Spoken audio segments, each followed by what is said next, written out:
So we're going to be talking about a series on roof claims, insurance roof replacement, and when people file claims, because right now there's a silent war going on. And this war is the insurance companies' refusal to pay for roof damage, their refusal to pay on roof claims. And people don't know it. People don't know that the insurance company has officially announced the war on roof claims. This will be a multi-part series. This is part one, the history when you're dealing with insurance companies over the last few years and beyond. If you haven't seen my videos before, my name is Mike Keeler. I'm a licensed public adjuster in the state of Florida, where Florida is the #1 state for roof claims.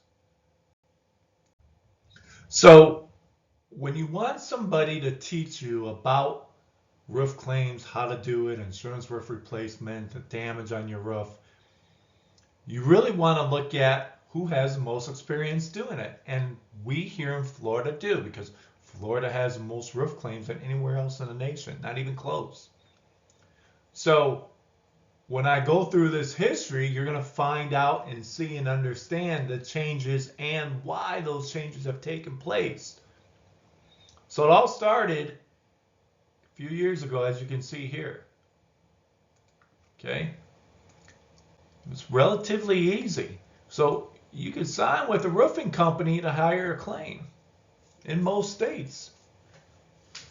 The roofing contractor would submit your claim, submit the roofing estimate, bada bing, bada bang, take off less deductible, and your claim was paid. So insurance company usually would open the coverage and pay less any type of depreciation too, depending what state you're at, between this time frame of 2000 and 2016. Adjusters would simply give a lower price of a roof and take more depreciation sometimes if they wanted to lower your payment. And a lot of people hired, obviously, public adjusters and attorneys. Later, more so, towards the 2014 and beyond.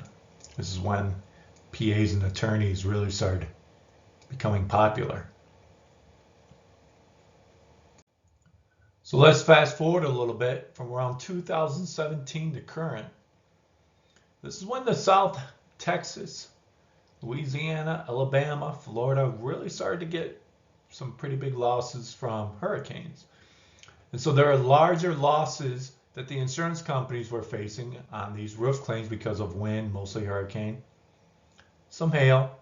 So they started to see also roofing companies and roofers take advantage of roof claims in their eyes by signing up multiple people going door to door saying you have damage on your roof when you didn't have damage on your roof. I mean, we all know the stories that are supposedly out there.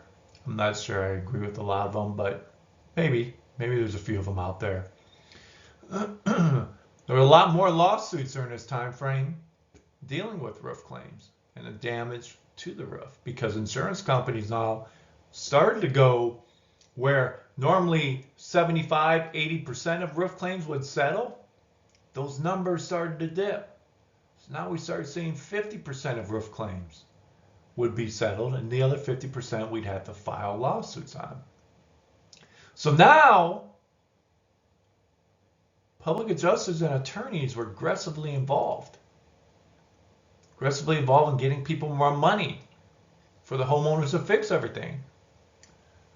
So word, especially here in Florida, started to catch wind in this time frame, okay?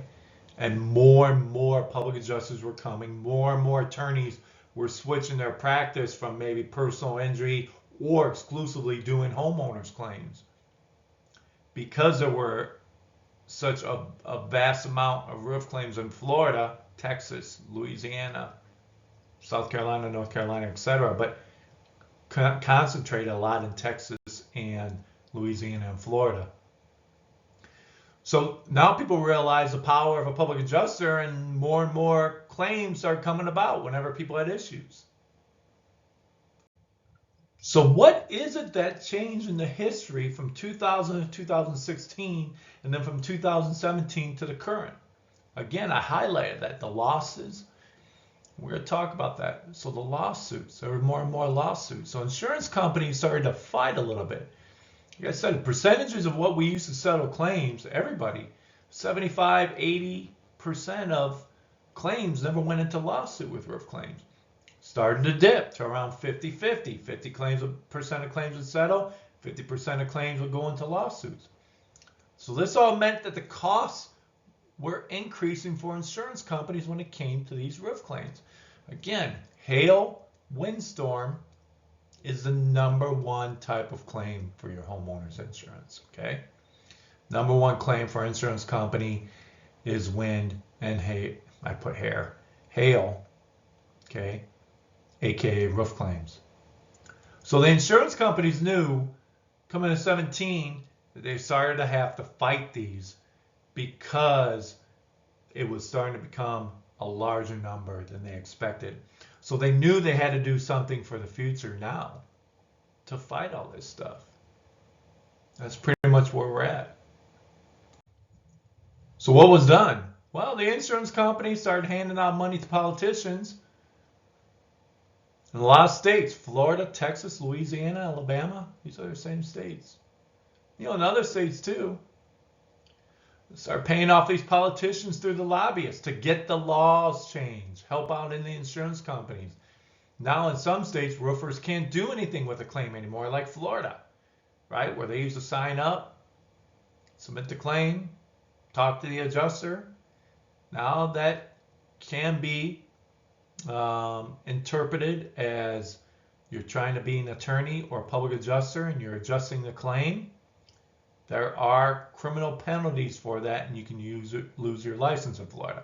Then there's other laws like in Texas that they take a mandatory depreciation method.